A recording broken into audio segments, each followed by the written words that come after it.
How to share link of Google Photos. Hi everybody, welcome back to our channel. So in today's video I'll guide you through the steps on how you can share the link of Google Photos, so just make sure to watch the video till the end. Now if you'd like to share the link of Google Photos, then all you have to do is simply go ahead and first of all launch the Google Photos app.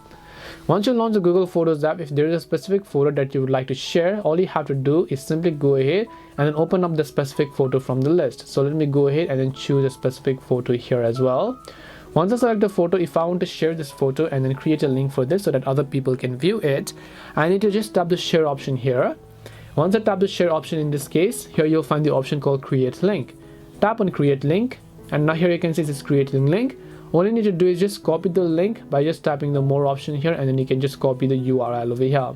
Now next time, if this profile is actually public, when they actually go ahead and visit that specific link from their browser, people whom you sent to, they will be able to view that photo.